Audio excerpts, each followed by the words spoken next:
السلام عليكم ورحمة الله وبركاته. الحمد لله. قال الله تعالى الذي يوسوس في صدور الناس صدق الله العظيم.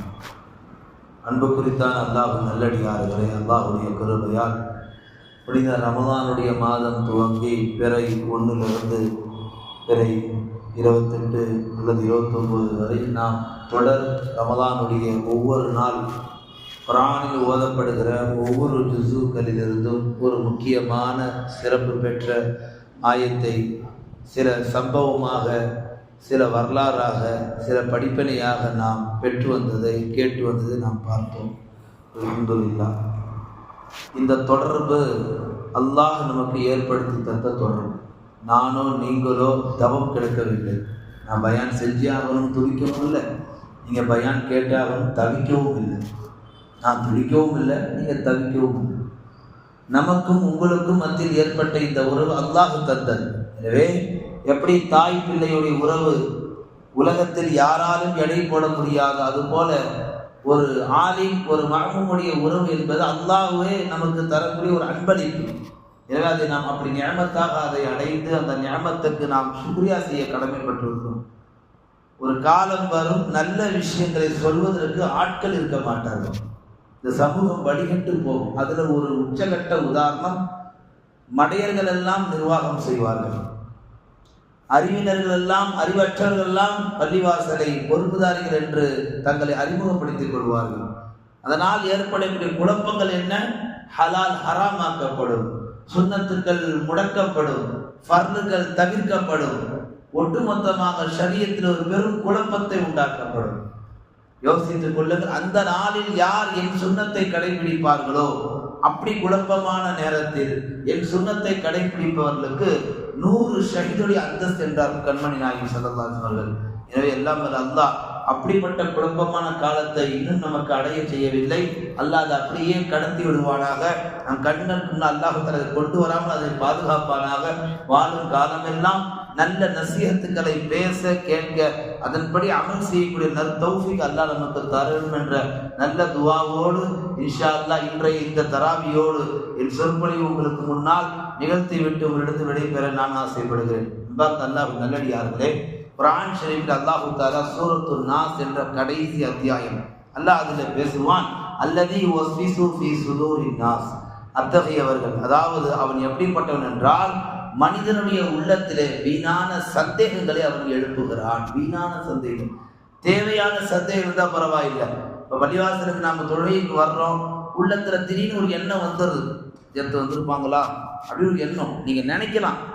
உள்ள யாராவது ஒருத்தர் நினைக்கலாம், நானும் வந்ததுலேருந்து பார்க்குறேன் பிற 1 அஜர்த்தே பாத்தியா ஓதிட்டு இருக்கிறீங்களே அப்படின்னு நீங்கள் யாராவது நினைக்கலாம். ஏன்னா பள்ளிவாசல் என்றாலே இமாம் தானே அடையாளம், வேறு யார் வருவா? முதல்ல இந்த அடிப்படையில் நம்ம தொழுகைக்கு வருகின்ற பொழுது நம்ம உள்ளத்துல என்ன வரும்?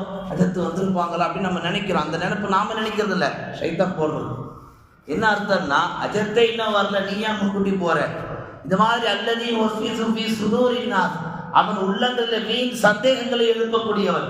சும்மாவே இருக்க மாட்டான், ஏதாவது ஒரு சந்தேகங்களை நமக்கு கொடுத்துக்கிட்டு அந்த சந்தேகத்தின் பின்னால் நமக்கு பல பிரச்சனைகளையும் பல பிரிவுகளையும் அவன் உண்டாக்கி கொண்டே இருப்பான். அல்லாஹ் தஆலா சொல்லுகிறான், இந்த உலக வாழ்க்கையில் ஒரு முஃமினாகிய நாம் எப்போதும் அவன் தொடர்பிலே இருக்க வேண்டும். சாதாரண விஷயத்துல வீண் சந்தேகம் எழுப்பக்கூடிய அந்த ஷைத்தான் ரப்பை நினைக்கக்கூடிய விஷயத்துல அவன் சும்மாவே இருக்க மாட்டான். நம்மளை அவன் தொடர்புல இருந்து துண்டிக்கிறதுக்கு என்ன வேலையோ அந்த வேலையை தான் ஷைத்தான் முதல்ல செய்வான். பாங்கு சொல்ற நேரத்துல தான் நம்மளை செல்போன் நோட்ட சொல்லுவான். தொழுகைக்கான நேரத்துல தான் நமக்கு ஒரு முக்கியமான வேலையை கொண்டாந்து தலையில போடுவான். முக்கியமான ஃபர்லுகளை நிறைவேற்றக்கூடிய நேரங்களை தேவையில்லாத விஷயம் பக்கம் சிந்தனையை அவன் கடத்திட்டு போவான். இப்படி மார்க்கத்துல நம்மளை ஒரு பியூர் முஸ்லீமா வாழ விடாம நம்மளை வழிகெடுத்துக்கிட்டே இருப்பான். காரணம், உள்ளங்கள்ல அந்த சந்தேகங்களை போடக்கூடிய அந்த ஆற்றல் அல்லாஹ் ஷைத்தானுக்கு தந்திருக்கிறான். அவனே குழப்பம் செய்வான். அப்புறம் போய் தொழுதுக்கலாம், முதல்ல இந்த வேலையை முடிக்கணும். இந்த மாதிரி சந்தேகங்களை உள்ளத்துல போடுறது இது ஷைத்தானுடைய வேலை. இதுல இருந்து நாம தப்பிக்கணும்னா நாம எப்பவுமே நம்மை படைத்த ரப்போடு ஒரு லிங்க்ல இருக்கணும். அல்லாஹ்வுடைய தொடர்பில் நாம் இருப்பதற்கு நாம் என்ன செய்யணும்? மார்க்கம் சில வழிமுறைகளை நமக்கு கற்றுத் தருகிறது. இந்த உலகத்துல யாருடைய தொடர்புல வேணாலும் இருக்கலாம் அல்லது இல்லாமல் போகலாம், அது பிரச்சனை இல்லை. நம்மை படைத்த அல்லாஹ்விடத்தில் நாம் தொடர்பு இல்லாமல் வாழ்ந்துட்டோம்னா இந்த உலகத்துல அதை விட ஒரு மோசமான வாழ்க்கை வேறு யாருக்குமே கிடையாது. தாயோட தொடர்பு இருக்கலாம் அல்லது இல்லாமல் போகலாம், அது ஒரு பெரிய இழப்பு கிடையாது. அல்லது மனைவியோட தொடர்பு இருக்கலாம், இல்லாமல் போகலாம், அது பெரிய இழப்பு கிடையாது. ஆனால் அல்லாஹ்வோடு தொடர்பு என்பதை ஒரு மூமின் இழந்து விட்டால் இந்த உலகத்துல எதை கொடுத்தாலும் அதை ஈடு செய்யவே முடியாது. அல்லாஹ்வுடைய தொடர்பு அப்படிப்பட்ட தொடர்பு அன்பார்ந்தவர்களே. அல்லாஹ்வுக்கும் அடியானுக்குள்ள தொடர்பை இந்த உலகத்தில் யாராலும் எடை போடவும் முடியாது, அதை பிரித்து சொல்லவும் முடியாது.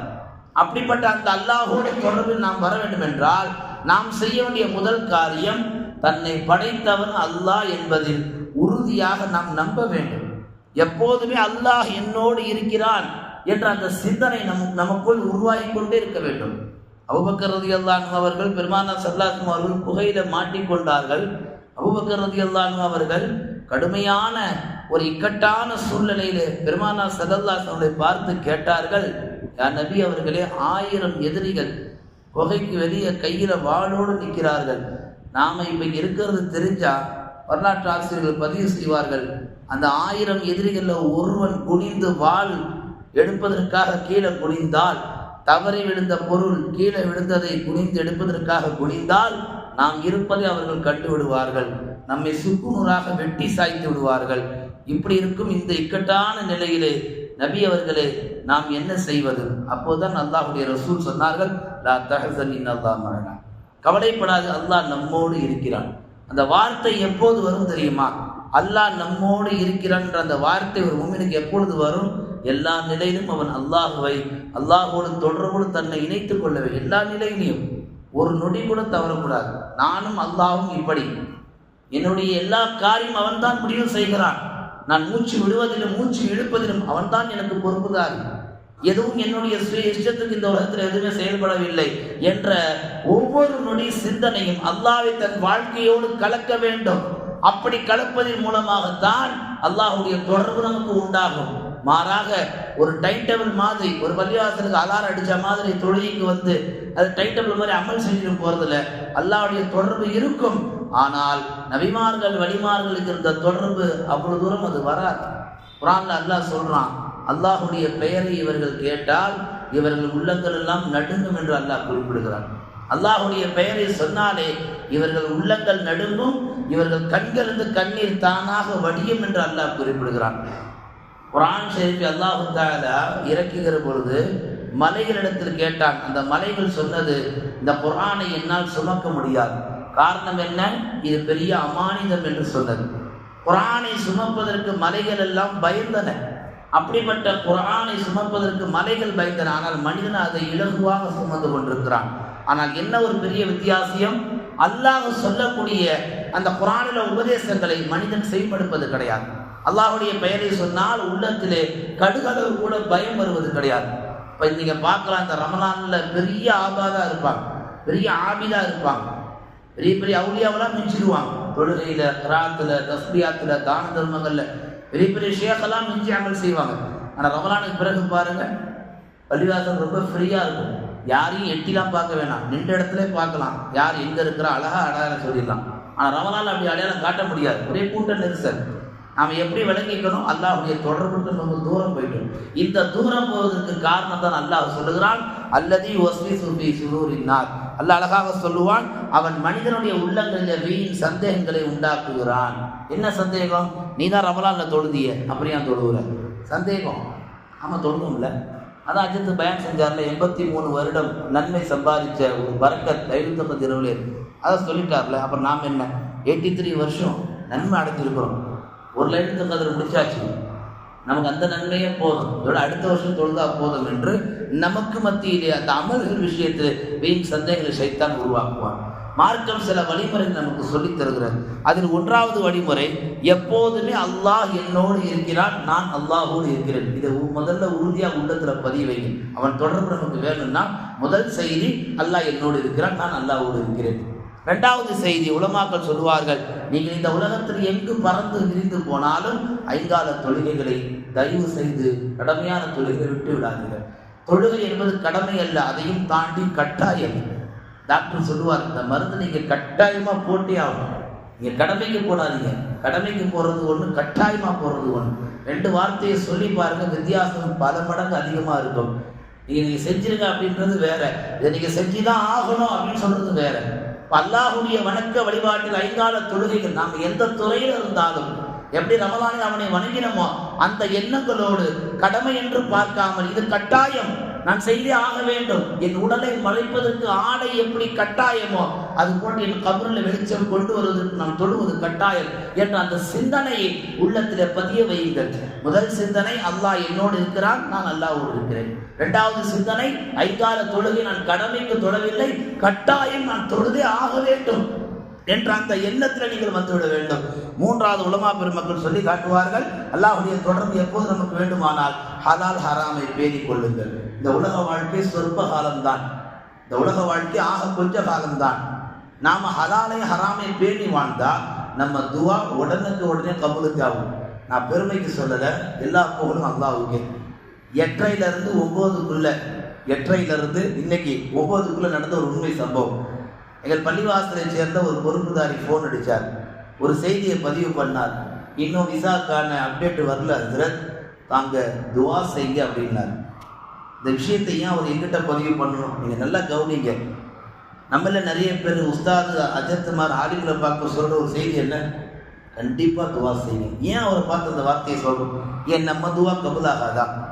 நாம் கவனிக்கணும், ஆலிம் உலமா பெருமக்கள் இன்னமா யக்ஷல்லா மின் இபாதில் உலமா, அல்லாஹ் பயப்படுற ஒரு கூட்டம் உலகத்தில் இருக்குன்னா அது ஆலிம்கள் தான். இப்போ ஆலிம் உலமா பெருமக்கள் ஹலாலை மாத்திரமே அனுபவிப்பார்கள், ஹராம் பக்கம் போக மாட்டாங்க. உம்மத்து விளங்கி வச்சிருக்கு, அலிம்கிட்ட போய் துவா செய்ய சொன்னால் கண்டிப்பாக துவா கபூலிக்கும். ஏன்னா அவங்க ஹராமான வாழ்க்கையை வாழ மாட்டாங்க, ஹராமை தொட மாட்டார்கள். ஹராம் என்றால் பல தூரம் அவர்கள் சென்று விடுவார்கள். இப்போ அந்த பொறுப்புதாருடைய உள்ளத்தில் ஒரு முக்கியமான வேலை நடக்க வேண்டும், தான் கேட்டால் அல்லாஹ் தருவான். இருந்தாலும் ஒரு ஆலிமிடத்தில் நாம் சொல்லுவோம் அந்த துவா கபூலாகும் என்ற அந்த நீயத்தோடு சொல்லுவது நாம் விளங்கிக் கொள்ள வேண்டியது. ஹலால் ஹராம் பேணுதலோடு இருந்தால், ஒரு பட்டினி நேரத்திலும் ஹராமான உணவு இருக்குன்னா அதுக்கு பட்டினியாக கிடந்து சாவுவதே மேல். இந்த ஹராமை சாப்பிட்டு நாம் அல்லாஹ்வுடைய கோபத்துக்கு ஆளாதுற அந்த பட்டினி நேரத்தில் ஹராமான உணவு தொடவே கூடாது. நாம் பேணிக்கொள்ள வேண்டிய 3வது செய்தி, ஹலால் ஹராமை பேணிக்கொண்டா ரமலான்ல எப்படி நம்ம துவாக்கள் உடனுக்குடனே கபூலாச்சோம். அதுக்கு உதாரணம் என்ன தெரியுமா, நாம் சகர்ல தவறான உணவை எடுத்துக்கொள்ள மாட்டோம். யார் உணவு கொடுத்தாலும் சரி, நாமளே ஒரு இடத்துல சம்பாதிச்சாலும் சரி, ஹலாலாக தான் சம்பாதிக்கணும்னு நம்ம நினைப்போம். நோன்பு வைக்கிறதுக்காண்டி சமைக்கிற அந்த உணவு ஹலாலான உணவு தான் நம்ம சமைப்போம், ஹராமா சமைக்க மாட்டோம். ஏன், நோன்பு கபூலாகாது. இந்த சின்ன விஷயத்தை நாமளே விளங்கி இருக்கிறோம். அது அடிப்படையில் நோன்பு காலம் முழுக்க எந்த உணவு வயிற்றுக்குள்ள போனாலும் இதை ஹலால் நாம் யோசிக்கிறோமா இல்லையா, அந்த யோசனை ஆண்டு முழுக்க வாழ்நாள் முழுக்க வர வேண்டும். ஹலால் ஹராமை நான் பேணிக் கொண்டால் என் துவா அடுத்த நொடி கபூலாகும். நான் யாரிடத்தில் கேட்க வேண்டிய அவசியம் இல்லை. நபிகள் நாயகம் ஸல்லல்லாஹு அலைஹி வஸல்லம் அவர்கள் வாழ்ந்த காலம் முழுக்க யாரிடத்திலும் போய் துவா செய்யுங்கள் என்று சொல்லவே இல்லை. நபிகள் நாயகனுடைய வரலாற்றில் ஒரே ஒரு முறை உமர் ரலியல்லாஹு பார்த்து சொன்னாங்க, உவைஸுல் கர்னையை நீங்கள் பார்த்தால் அவரிடத்தில் நீங்கள் துவாவை பெற்றுக்கொள்ளுங்கள் என்று சொன்னார்கள். அதுதான் ரெக்கார்டு. ரசூலுல்லாஹ் வாழ்க்கையில் வேற எங்கேயுமே அவங்க எனக்காக துவா செய்யும் சொன்னதே கிடையாது. காரணம் என்ன, அவங்க ஒரு நபி, அவங்க துவா செஞ்சா அல்லாஹ் கபூல் செஞ்சிருவான். பிறகு எதற்கு நபி ஒரு தாபியினை பார்த்து, ஒரு சஹாபி கூட கிடையாது அவர், ரசூலுல்லாஹ் வாழ்ந்த காலத்தில் ஒரு சஹாபி கூட அந்தஸ்து பெறல. ஏன் அவரை பார்த்து ரசூலுல்லாஹ் சொன்னார்கள், தாயின் ஹிதுமத்தினால் அல்லாஹ்வுக்கு தரஜாவை உயர்த்தினான். தாய்க்கு யார் பணிவிடை செய்வார்களோ அவருடைய துவாக்கள் அல்லாஹ் உடனடியாக கபூல் செய்வார். நாம் சொல்ல வர செய்தி, நபிகள் நாயகம் எந்த காலத்திலும் யாரிடத்திலும் தனக்காக துவா செய்யுங்கள் சொல்வது பெரிய குற்றம் அல்ல. ஆனால் அப்படி சொல்லவில்லை, அல்லாஹ் சொல்ல வைக்கவும் இல்லை. காரணம், தன்னை அல்லாஹ்வோடு இணைத்துக் கொண்டார்கள். அல்லாஹ்வுக்கு நமக்கு தான் கடமை, அல்லாஹ்வுக்கு நமக்கு மட்டும்தான் கனெக்ஷன். நிறைய உலமாக்கள் சொல்லுவார்கள், பெரும்பாலான துவாக்களை நீங்கள் முடிக்கின்ற பொழுது யா அல்லாஹ் இதை ஏற்றுக்கொள் என்று முடித்துக் கொள்ளுங்கள். காரணம் என்ன, நபிகள் நாயகம் சொல்லியிருக்கிறார்கள், என்னையும் அதிகம் முற்படுத்தாதீர்கள், நானும் உங்களை போன்று ஒரு மனிதர் தான், நானும் ஒரு நபி தான். ஆனால் நீங்கள் அல்லாஹ்விடத்தில் கேட்கும் பொழுது அல்லாஹ்விடத்தில் மாத்திரமே கேளுங்கள். ஈசா அலைஹிஸ்ஸலாமை போன்று கடவுளாக்கியது போன்று என்னை ஆக்கி விடாதீர்கள். எனவே இந்த உலக வாழ்க்கையில் அவன் தொடர்பில் நாம் வர வேண்டும் என்றால் 3 விஷயங்கள். எப்பொழுதும் அல்லாஹ் என்னோடு இருக்கிறான், நான் எப்பொழுதும் அவனோடு இருக்கிறேன்.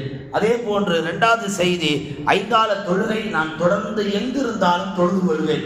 தவறிவிட்டால் அதை உடனடியாக கலா செய்வேன். மூன்றாவது, ஹலால் ஹராமை பேணுவேன். இந்த 3 நிலைகளை நாம் முழுமையாக கடைபிடித்தால் அவன் தொடர்பு எப்பொழுதும் நமக்கு இருக்கும். நம்முடைய குரல் அவனுடைய தர்பாரில் பதிவாயிருக்கும். ஒரு மீன் வைத்துக்குள்ள நபி யூனுஸ் அலைஹிஸ்ஸலாம் 40 நாள் தொடர்ந்து அல்லாஹ்வை அழைத்தார்கள். அல்லாஹ் அதை கபூல் செய்தார். மலக்குமார்கள் சொல்லுவார்கள், செங்கடலில் ஃபிரௌனும் மூழ்கடிக்கப்பட்டான், அதே செங்கடலில் நபி யூனுஸ் அலைஹிஸ்ஸலாம் அவர்களும் காப்பாற்றப்பட்டார்கள். ஃபிரௌனுக்கு அல்லாஹு தஆலா ஹிதாயத்தை தரவில்லை, நபி யூனுஸ் அலைஹிஸ்ஸலாம் அவருக்கு அல்லாஹு தஆலா ஒரு அற்புத வாய்ப்பை தந்தான். இப்ராஹிம் கேட்பார்கள், ஏன் ஃபிரௌனுக்கு நீங்க ஹிதாயத்தை கேட்கும்போது அல்லாஹ் சொல்லுவான், அந்த ஃபிரௌன் என்னை மறுத்து விட்டான், என்னை அழைக்கவே இல்லை. கடைசி நேரத்தை நம்ம அல்லாஹ் கத்துறத பிரயோஜனமே இல்லை. எல்லா நாளும் அல்லாஹ் என்று தன் குரலால் தான் கூப்பிடுவதை தான் கேட்க வேண்டும். தான் மௌத்தானதற்கு பிறகு தன்னால் கூப்பிட முடியாது. நான் ஹயாத்தாக இருக்கும் பொழுதே என் குரலை கொண்டு என் ரப்பை அழைப்பதை என் காதால் நான் கேட்பதுதான் எனக்கு பேர் ஆனந்தம். அப்படி எண்ணத்தில் நாம் வாழ்ந்தோம் என்றால் நம் குரல் அவனிடத்தில் பதிவாகிவிடும். நாம் எப்பொழுது கேட்டாலும் அவன் தயாராக இருக்கிறான். அவன் அடுத்து சொல்வது என்ன? என் அடியான் கூப்பிட்டு விட்டான், அவன் தேவையை பூர்த்தி செய்யுங்கள். மூசா அலைஹிஸ்ஸலாம் அல்லாஹ்ட்ட கேட்டாங்க, யா அல்லாஹ், எனக்கு உலகத்திலேயே யாரும் செய்யாத ஒரு அற்புத திக்ரை எனக்கு சொல்லித்தான். மூசா அலைஹிஸ்ஸலாம் கேட்கிற வார்த்தையை கவனிங்க. யாரும் சொல்லக்கூடாதான், அந்த துவா யாரும் கேட்டிருக்க கூடாதான், அந்த திக்ர் யாரும் செஞ்சிருக்க கூடாதான். அப்படி ஒரு திக்ரை சொல்லித்தான். இது எவ்வளவு பெரிய குசும்பு! தான் மாத்திரம் அல்லாஹ்விடத்தில் கேட்பது என்று அப்படி பார்க்க கூடாது. அது அவருடைய ஈமான். தன்னை அல்லாஹ்விடத்தில் இணைக்கிறார். அதை தான் நாம் கவனிக்க வேண்டும். இங்கே நபியாக இருந்தாலும் சதாசித மனிதராக இருந்தாலும் அல்லாஹ்வும் அடியானுக்கு மாத்திரம்தான் அதிக தொடர்பு உண்டாக வேண்டும். மூசா அலைஹிஸ்ஸலாம் சொன்னார்கள், எனக்கு அப்படி ஒரு கலிமாவை சொல்லிதான். அல்லாஹ் சொன்னான், லா இலாஹ இல்லல்லாஹ், இதை சொல். மூசா அலைஹிஸ்ஸலாம் கேட்டாங்க, இதுவா? இந்த லா இலாஹ இல்லல்லாஹ் இதையா சொல்ற? இதைத்தான் சொல்லிட்டு இருக்கிற காலம் முழுக்க, வேற ஏதாவது சொல்லு. அல்லாஹ் சொன்னான், இதனுடைய மதிப்பு உனக்கு தெரியவில்லை. ஒரு நபிக்கு கூட லா இலாஹ இல்லல்லாஹ் மதிப்பு தெரியவில்லை. அல்லாஹ் விளக்கம் தந்தான். இந்த கலிமா நாளை மறுமையில் நன்மையின் தட்டை உயர்த்தக்கூடிய கலிமா. இந்த கலிமா மீசானுடைய தராசை உயர்த்தக்கூடிய கலிமா. இந்த கலிமா உன்னை சூனத்திற்கு அழைத்து செல்லக்கூடிய கலிமா. எனவே இந்த கலிமாவை தொடர்ந்து நீ சொல்லிக்கொள். இதுதான் திக்ரில் சிறந்த திக்ர். நீங்க கூட பார்க்கலாம், திக்ர் செய்யும் போது அஃதல் திக்ர் முதலில் எடுப்பது லா இலாஹ இல்லல்லாஹ். அந்த திக்ரை தர உலகத்தில் ஆக சிறந்த திக்ர் ஒண்ணுமே கிடையாது. மூசா அலைஹிஸ்ஸலாம் கேட்டது நோக்கம் என்ன தெரியுமா? தன்னை அல்லாஹ்வோடு இணைப்பதற்கான வார்த்தைகளுக்கு ஒரு வழியை உண்டாக்கினார்கள். எனவே இது ரமலான் முடியக்கூடிய தருணத்தில் நாம் இருக்கிறோம். ரமலானில் தொடர்ந்து அல்லாஹ்விட்ட இணைஞ்சிருந்தோம். இப்போ அந்த ஷைத்தான்லாம் வந்துருவான். ஏறப்பெரு நாளைக்கு என்ன செஞ்சிருவான்? அந்த சங்கிலிருந்து விடுபட்டு இந்த முழு உலகத்துல எங்கெல்லாம் போகணும் அங்கெல்லாம் போயிடுவான். எல்லாரையும் ஒரு பிடிப்பான். பிடிச்சி அப்படி தொழுது, இப்படி தொழுது, அப்படி வணங்குன, இப்படி வணங்குன, உன்னை என்ன பண்றோம் பார். நாம விழுந்து 1 மாசம் கஷ்டப்பட்டு ரொம்ப போராடி அமல் செஞ்சிருப்போம். ஒரு சின்னதா கடுகளவு ஒரு விஷயத்தை நம்ம கண்ணு முன்னாடி காமிச்சு ஒட்டுமொத்த அமல அவன் சுருட்டிட்டு போயிடுவான். இதுல ரொம்ப கவனமா, ரொம்ப ஜாக்கிரதையா இருக்கணும். பெருமானார் ஸல்லல்லாஹு அலைஹி வஸல்லம் அவர்கள் தன்னுடைய மருமகனார் அலி ரலியல்லாஹு வீட்டுக்கு வருகிறார்கள். அலி ரலியல்லாஹு வீட்டில் இல்லை. பாத்திமனை கேட்டது சொன்னாங்க, அவங்க வீட்டில் இல்லை, வெளியே போயிட்டாங்க. மஸ்ஜித் நபவியில் போய் பார்க்குறாங்க, அலி ரலியல்லாஹு அவர்கள் மண் தரையோடு ஒட்டி படுத்து கிடக்கிறார்கள். ஸல்லல்லாஹு அலைஹி வஸல்லம் பக்கத்தில் போய் உட்காந்து மெதுவாக அவங்களை எழுப்புறாங்க, கால் தட்டி எழுப்புறாங்க. எழுப்பிட்டு கேட்டாங்க, யா துராப், ஓ தந்தை, ஒரு மண்ணின் தந்தையே, என்ன இங்கே படுத்து கிடக்குறீங்க? என்ன காரணம்? இல்லை, எனக்கும் உங்கள் மகளுக்கும் சின்ன ஒரு முரண்பாடு. பரவாயில்ல வாங்கன்னு சொல்லி அவங்க முதுகில் இருக்கிற மண்ணெல்லாம் ரசூலுல்லாஹ் தட்டி விட்டு என்ன செய்கிறாங்க? அலி ரலியல்லாஹு அவர்களை தன்னுடைய மக வீட்டுக்கு அழைச்சிட்டு போகிறாங்க. ஆனால் அழைச்சிட்டு போகிறதுக்கு ரசூலுல்லாஹ் கேட்டாங்க, இங்கே வந்து படுக்க காரணம் என்ன? கடன் பிரச்சனையா, கவலைகளா, ஏதாவது துன்பங்களா, துக்கங்களா? அப்போ சொல்லும்போது ரசூலுல்லாஹ் கேட்டதுக்கு அலிதா சொன்னாங்க, ஒரு வகையான கவலையா ரசூலுல்லாஹ். அப்போதான் ரசூலுல்லாஹ் அந்த துவா அறிமுகப்படுத்தினாங்க. அல்லாஹும்ம இன்னி அஊது பிக மின் ஹம்மி வல் ஹுஸன் வ அஊது பிக மின் அஜ்ஸி வல் கஸல். இந்த துவாவை அறிமுகப்படுத்தி இந்த துவாவை தொடர்ந்து ஓதுங்க. கவலைகள் போக்கப்படும், கஷ்டங்கள் நீக்கப்படும், கோழைத்தனம் அகற்றப்படும், வீரத்தை கொடுக்கப்படும், கடன்கள் இருந்தால் உடனடியாக அடைக்கப்படும். இந்த துவாவை ரசூலுல்லாஹ் கற்று தந்தார்கள். அலி ரலியல்லாஹு அவர்கள் மவுத் வரைக்கும் ஓதினாங்க. அதுக்கு ஒரு பள்ளியாசனம் படுக்கவே இல்லை. இது நமக்கான செய்தி. நபிகள் நாயகம் ஸல்லல்லாஹு அலைஹி வஸல்லம் மருமகனார் அலி ரலியல்லாஹு அவர்கள் தன் வாழ்நாளில் ஒரு கவலை ஏற்பட்டாலும் பாருக்கோ, கிளப்புக்கோ, பீச்சுக்கோ, தன் நண்பர்களோட அட்டடிக்கும் போல அவங்க நேராக வந்தது பள்ளிவாசலுக்கு தான். அவங்க நினைச்சிருந்தா எங்கே வேணா போயிருக்கலாம். எங்கேயும் போய் உட்காந்து காத்தோட்டமாக உட்காந்து மனக்கவலையில் ஆற்றுன்னு ஆற்றிருக்கலாம். இன்னைக்கு நம்மள நிறைய பேர் புண்பட்ட நெஞ்ச புகை ஊட்டாத்து தண்ணியை ஊட்டாத்து என்னென்னா வசனம் பேசி உடம்பை வீணாக்கிக்கிறாங்க. அல்லாஹ்வுடைய தொடர்ந்து வெளியே வந்துடும். அதிலில்லாதவர்கள் தன் வாழ்வில் ஏற்பட்ட ஒரு துன்பத்திற்கு நேரடியாக எங்க போனாங்க? முதல்ல அல்லாஹ்வுடைய பள்ளிவாசலுக்கு போனாங்க. அந்த பள்ளிவாசலுடைய பக்குவம் எப்பொழுது வந்தது? தன்னை எப்போதும் அல்லாஹ்வோடு இணைத்துக் கொண்டால்தான் ஒரு கஷ்டத்திலும் அல்லாஹ்வை தேடி போகக்கூடிய அந்த எண்ணம் வரும். அப்படிப்பட்ட எண்ணத்தை நாம் உருவாக்கி கொண்டால்தான் நமக்கு அப்படிப்பட்ட வாய்ப்பு அல்லாஹ் தருவான். அதே பெருமான ஒரு முறை மகள் வீட்டுக்கு வந்தார்கள். ஹசன் ஹுசைன் விளையாடி கொண்டிருக்கிறார்கள். ஹுசைனை கூப்பிட்டார்கள், இங்கவா, நம்ம 2 பேர்ல நீ சிறந்தவரா நான் சிறந்தவரான்னு ரசூல் அவர் கேள்வி கேட்டாங்க. ஹுசைன் ரலியல்லாஹு சொன்னாங்க, உங்களை விட நான் தான் சிறந்தவர். ரசூலுல்லாஹ்வுக்கு இந்த மாதிரி யாரும் பேசவும் முடியாது, பேசவும் கூடாது. அது பெரிய தவறு. ரசூலுல்லாஹ்வுக்கு ஒரு மாதிரியா அதிர்ச்சி ஏற்பட்டது. என்ன, நம்ம பேர குழந்தை நம்ம முகத்தை பார்த்து என்னை விட நான் தான் சிறந்தவர்னு சொல்றாரு. உலகத்துல யாருமே சொல்லலையே. ஹுசைன் எப்படி சொன்னார்? திரும்ப ரசூலுல்லாஹ் கேட்டாங்க, எப்படிப்பா நீ சிறந்தவர்? ஹுசைன் கேட்டதுக்கு ஹுசைன் சொல்லி காமிக்கிறார்கள், ஆமா, எங்க பாட்டனார் தான் நபியா இருக்கிறார், உங்க பாட்டனார் நபியாவா இருக்கிறார். எப்பேற்பட்ட ஒரு பதிலடி பண்ணிக்கிறான். ரசூல் ஸல்லல்லாஹு அலைஹி வஸல்லம் அப்படியே திகைச்சு போயிட்டாங்க, கோவப்படலை. ஆமா, என்னுடைய தாயார் தான் ஹாத்தமுன் நபியுடைய மகளா இருக்கிறாங்க. உங்க தாயார் ஆமீனா ஹாத்தமுன் நபி மகளா? அது ஒரு மாதிரியா கேட்டாங்க. ரசூலுல்லாஹ்க்கு அடுத்த அடி. 3வது சொன்னாங்க, எங்க அம்மா தான் சொர்க்கத்தின் தலைவி. உங்க அம்மா சொர்க்கத்தின் தலைவியா? ஒரு குடும்பத்துக்குள்ள ஒரு தாத்தா ஒரு பேரனுக்கு மத்தியில் அந்த உறவு இன்னைக்கு அப்படி கிடையெல்லாம் மலையேறி போயிடுச்சு. இந்த வரலாறுகளை படிக்க தவறியதால் தான் இன்னைக்கு உறவு முறை எப்படி பேருன்னு கூட தெரியல.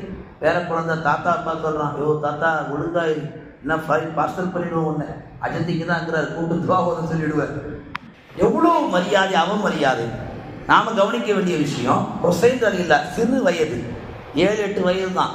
அந்த சிறு வயதிலும் கூட ஒரு பக்குவம் பெற்ற வார்த்தைகள், பக்குவம் பெற்ற பதில்கள். எங்க அம்மா சொர்க்கத்தின் தலைவி, எங்க அம்மா ஹாத்தமுன் நபி மகள், எங்களுடைய பாட்டனார் நபி, உங்களுக்கு அப்படி இல்லையே என்ற இவ்வளவு தொலைதூக்கு சிந்தனை எப்படி அந்த சிறு குழந்தையில் வந்தது? அந்த குழந்தைகளை வளர்க்கும் பொழுது தாயார் அல்லாஹ்வோடு இணைத்தார்கள். அது மாதிரி நாம் அல்லாஹ்வோடு இணைச்சுக்கிட்டோம்னா எல்லா நிலைகளிலும் நாம் அல்லாஹ்வோடு இணைந்தவர்களாக மாறி விடுவோம். எல்லாம் வல்ல அல்லாஹ் தஆலா அப்படிப்பட்ட பாக்கியத்தை நாம் பெற வேண்டும் என்றால் தயவு செய்து உலகத்திலே பள்ளிவாசலை மாத்திரம் விட்டு விடாதீர்கள். பள்ளிவாசல் தான் நமக்கான ஹிதாயத், ஆலிம்கள் தான் நமக்கான வெளிச்சம். எனவே இந்த 2ஐயும் நாம் எங்கு பார்க்கிறோமோ அங்கு கண்டிப்பாக போய் தொழ வேண்டும், பயான்களை கேட்க வேண்டும். நமக்கு வெளிச்சமாக இருக்கக்கூடிய ஆலிம் பெருமக்கள்கிட்ட ஒரு முசாபாவது குறைந்தபட்சம் செய்ய வேண்டும். நான் வருத்தத்தோடு பதிவு செய்கிறேன், இன்றைய சமூகம் ஆலிம்களிடத்தில் முசாபா செய்வதை அவமரியாதையாக பார்க்கிறது. நான் இன்னும் ஒரு படி மேலே போய் பேசுகிறேன். அஜத்து கவர் எதிர்பார்ப்பார், எல்லாம் தர்றவன் அல்லாஹ் தான். இங்கே யாரு நம்பியும் வரல, புரியுதுங்களா? அந்த அடிப்படையில் ஆலிம்களை நாம் அவமதித்தால் நம் குடும்பத்தில் ஒரு ஆலிம் கூட உருவாக முடியாது. உலமா பெருமக்கள் சொல்லி காட்டுவார்கள், ஒரு ஆலிமை நீங்கள் அவமதித்தால் உங்கள் பரம்பரைக்கு அல்லாஹ் அந்த நசீபை எடுத்துருவான். ஆலிம்கள் வயதானவர்களோ வயது சிறியவர்கள் யாரா இருந்தாலும் இல்மு கொடுக்கப்பட்டவர்கள், அந்த இல்மு கொடுக்கப்பட்ட நாம் கண்ணியப்படுத்தினாலே போதும், அல்லாஹ் நம் வாழ்க்கையை பிரகாசமாக ஆக்குவான். அவனே நம்மை அவன் பக்கம் இழுத்துக் கொள்வான். அப்படி வாழும் காலமெல்லாம் அந்த அல்லாஹ்வோடு இணைந்து வாழக்கூடிய நற்பண்பை அல்லாஹ் நமக்கு வழங்குவானாக. இந்த ரமலானுடைய